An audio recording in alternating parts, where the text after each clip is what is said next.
Bueno, mencionábamos en este ping-pong informativo, además de la reciente admisión por parte del gobierno de la provincia de Buenos Aires de la circulación comunitaria de la variante Delta, la preocupación, ¿no?, por la serie de flexibilizaciones. Mencionábamos la iniciativa del Consejo Federal de Educación a nivel nacional para que se vuelva la presencialidad en las escuelas, Córdoba con la vuelta a la actividad en la justicia, con la vuelta a la actividad en los bailes, ¿no? En los boliches también están intentando también volver con burbuja, con todo el sistema, con protocolo, mientras empieza a llegar la variante Delta y se admite, como por ejemplo recién, la circulación comunitaria, al menos en la provincia de Buenos Aires.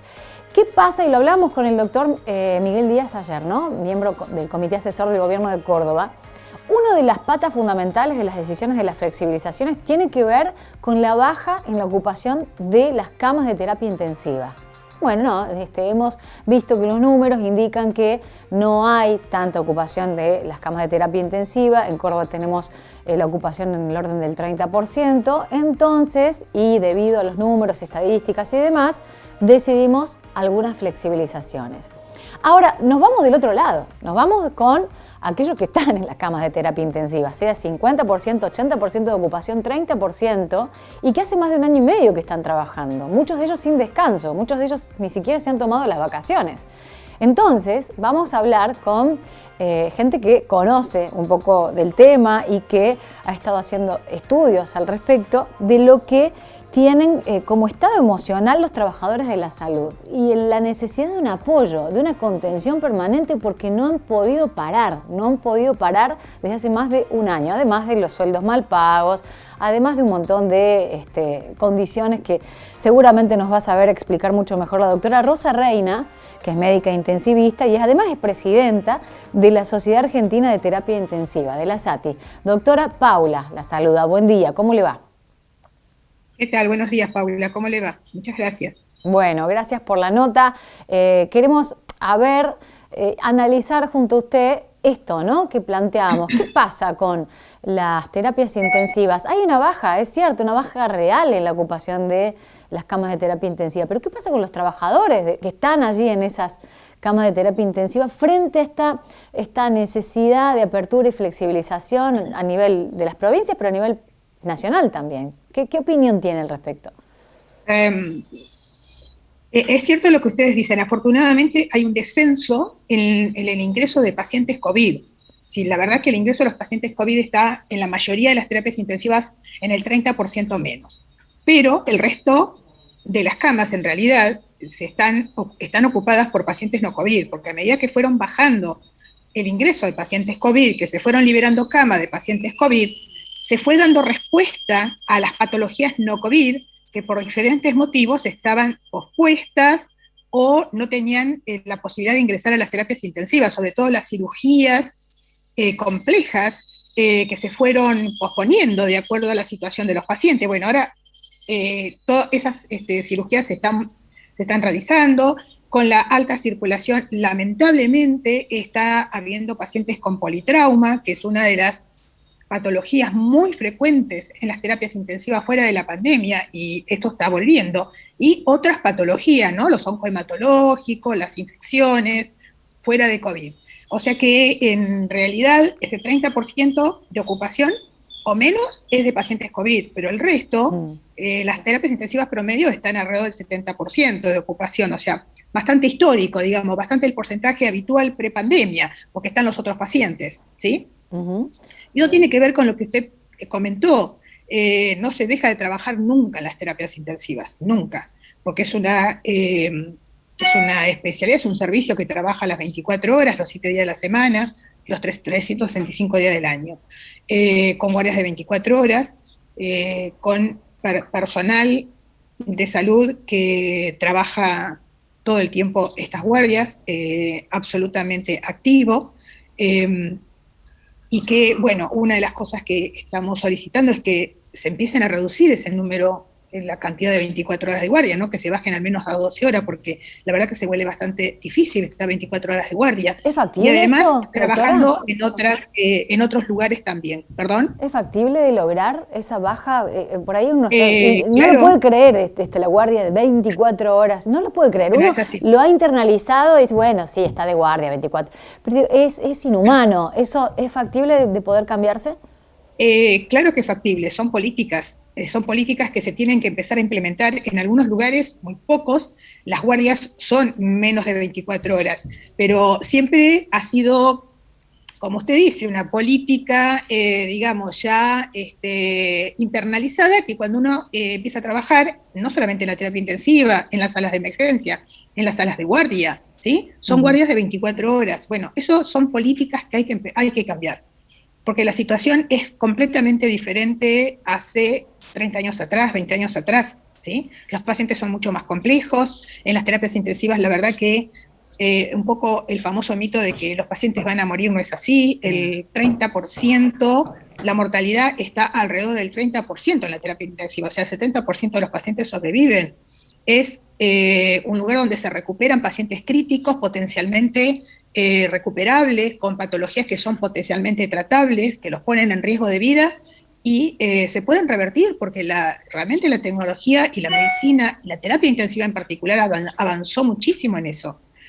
Pero se necesitan más especialistas, porque la verdad que somos pocos y eso también nos hemos reunido con el Ministerio de Salud de la Nación, donde uno de los puntos, digamos, uno de los temas que le hemos propuesto es la jerarquización de la especialidad, la tarea crítica, que con eso viene la reducción de estas guardias de 24 horas, la edad jubilatoria, poder trabajar en un solo lugar, porque la verdad que el intensivista trabaja de la misma forma en más de un lugar, 2 o 3, pero con la misma intensidad, o sea, no es que uno tiene un trabajo fuerte en un lugar y en el otro es más relajado. La terapia intensiva es igual en público, en privado, en cualquier lado. Entonces, eso pone al personal de la salud y a los intensivistas en particular en una situación de estrés que ya lleva años y que se ha intensificado obviamente con esta pandemia y se ha visibilizado, ¿sí? Se ha evidenciado lo que está sucediendo ya desde hace muchos Claro, años. las condiciones eran pre-pandemia, esta que usted está describiendo, Sí. y la pandemia las ha puesto de relieve, las ha puesto sobre la mesa. Ahora, quería conversar con usted, doctora, con la nota por la cual la contactábamos, si quiere este estudio que realizaban en terapia intensiva de Córdoba, la SATI de Córdoba, y que afirma esto, que usted no sé si coincide, que el 54% de los trabajadores necesitó algún tipo de sostén emocional durante la pandemia. ¿Qué mirada tiene usted? ¿Y por qué se puede dar esto? A ver, esto es un poco el resultado de lo que le estuve comentando, ¿no? Esto no es nuevo, no es de ahora, esto viene sucediendo desde muchos años. De hecho, hay varios trabajos hechos con el síndrome de burnout, el famoso síndrome de burnout o síndrome de la persona quemada, ¿no? Y esto es por trabajar tantas horas en ambiente de mucho estrés, como es en este caso la terapia intensiva. No es el único trabajo, digamos, que tiene este problema del burnout. Hay muchos otros trabajos que también lo tienen, pero la salud en particular es un medio donde esto se da con mucha más frecuencia y las especialidades críticas, como es la terapia intensiva, se evidencia al máximo, digamos, ¿no? En esta situación de la pandemia, donde todo esto se expuso y el trabajo se triplicó, cuadruplicó y se tuvo que atender muchísimos más pacientes de los que internacionalmente cada profesional o cada trabajador tiene que atender para mantener una cierta calidad. Esto no se vio, o sea, se tuvo que atender mucho más pacientes porque, bueno, eran mucho más pacientes, pacientes fuera de la terapia intensiva que se tuvieron que intubar y poner en un respirador y el intensivista tuvo que salir de la terapia intensiva y colaborar con los no intensivistas que ayudaron en esta pandemia haciendo lo que podían, pero hay prácticas, hay procedimientos, hay expertise que lo tiene el intensivista y lo tiene que manejar el intensivista.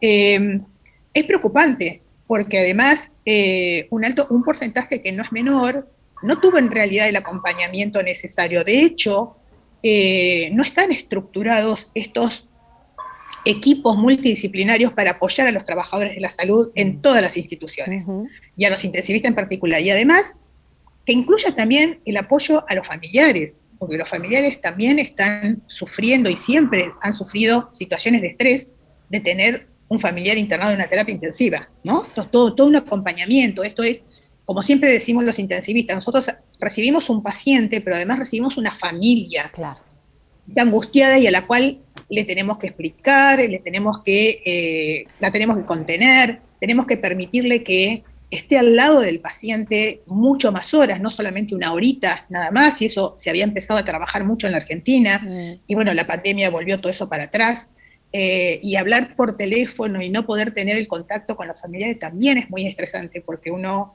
pierde ese contacto humanizado, ¿no? Que tanta repercusión tiene en la recuperación inmediata del paciente, ¿no? Y que es fundamental. Bueno, exactamente. Quería preguntarle, doctora, ¿qué antecedentes hay en el mundo? Bueno, ahora es todo nuevo para todo el mundo, ¿no? Esta situación pandémica, pero digo, ¿qué antecedentes hay en cuanto a formación, capacitación? ¿Es necesaria la formación de la capacidad humana, ¿no? O sea, pues se puede haber mucha infraestructura, pero necesitamos personas capacitadas para, como los intensivistas, para llevar a cabo las prácticas.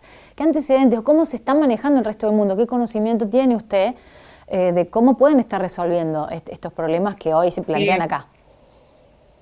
Esto es como usted bien lo dijo, esto es un problema mundial, no es solamente que le está pasando a la Argentina, esto es un problema mundial. En otras partes del mundo, en los países desarrollados, esto se viene implementando ya hace varios años. El trabajo multidisciplinario de cuidar a los que cuidan, un poco esa es la frase más conocida, ¿no? Pero de ayudar a los trabajadores de la salud, y fundamentalmente en las áreas críticas, como es la terapia intensiva, donde el estrés es muy mejor, formar los equipos multidisciplinarios, brindarles herramientas para poder escucharlos, para que puedan expresarse, porque a veces es difícil buscar la ayuda, o a veces uno no sabe que la necesita, porque eso también pasa, es decir, uno a veces se da cuenta que necesita, pero le cuesta buscar la ayuda, y otras veces no se da cuenta que la necesita. Entonces el equipo multidisciplinario en realidad es el que tiene que buscar el problema, y tiene que buscar a las personas, o sea, por eso es que se tiene que formar. En algunos lugares eso se está formando, ya vienen trabajando hace bastante tiempo, y la verdad que no es una práctica frecuente acá en nuestro país, y es lo que, bueno, ahora se está viendo que es necesario tener en las instituciones un equipo multidisciplinario que soporte a los trabajadores de la salud, y a los intensivistas en particular, hacia todos aquellos que trabajan en las áreas críticas, porque las situaciones son de mucho más estrés. Y esto continúa, o sea, no es que termina la pandemia y esto se termina, o bajan los casos y esto se termina. Esto continúa, esto tiene que ver al ámbito laboral y tiene que ver a la situación particular de cada uno, ¿no? A la situación emocional, psicológica de cada uno también. O sea, es muy personal. Entonces esto continúa, por lo tanto, esto hay que tenerlo armado para seguir conteniendo a los trabajadores y a las trabajadoras, porque esto va a continuar, y de hecho ya se habla de los procesos posteriores a la pandemia, ¿no? Doctora, como, a ver, toda su experiencia, ahora está jubilada, ¿verdad? Sí, bueno, desde abril de este año. Hace muy poquito, por eso me gustaría que comprima un poco toda esa experiencia, y aparte sigue en actividad porque está en la presidencia de la SATI. ¿Por qué eligió esta profesión? ¿Qué es lo que la moviliza? ¿Y qué la hace seguir adelante? Por más que está jubilada, está hiperactiva planteando esto, las necesidades de todo lo que hay que seguir haciendo, porque esto sigue para largo, ¿no? A ver si nos cuenta un poco. La verdad que yo hago terapia intensiva del año 84. Lo que me apasiona de esta especialidad es justamente esto, ¿no? La dinámica, lo dinámica que es, que uno tiene que conocer muy profundamente lo que le está pasando a los pacientes para buscar la solución o buscar los tratamientos y los procedimientos adecuados, que uno se enfrenta a pacientes que están con patologías de riesgo de vida y uno tiene todas las herramientas, los conocimientos para poder recuperarlos. Esto de trabajar finamente con cada patología, con cada proceso de enfermedad, que le sucede a cada paciente que ingresa a la terapia intensiva. Este desafío a profundizar los conocimientos y a poder brindar todos estos conocimientos puestos al paciente para salvarle la vida. Realmente es una especialidad muy dinámica, muy profunda, que va más allá también del paciente, como dije, ¿no? Es paciente y familia, o sea, va más allá de una simple patología, es la persona, el sujeto paciente, con su familia, sujeto también, que tiene una patología, y que uno puede darle todo para poder salvarle la vida, y de hecho, 70% de los pacientes que ingresan a la terapia intensiva se salvan. Gracias por todo este trabajo desempeñado a lo largo de toda la vida, porque ahora está recientemente jubilada y también se desempeñó en una parte de la pandemia, pero sigue bregando por la mejora de condiciones de todos los trabajadores y las trabajadoras de la salud y puntualmente los intensivistas. Muchas gracias, doctora Rosa Reina. Muchísimas gracias a ustedes. Buenos días. Buenos días. La presidenta de la Sociedad Argentina de Terapia Intensiva en diálogo con Puntal AM. Nos vamos a exteriores, al móvil.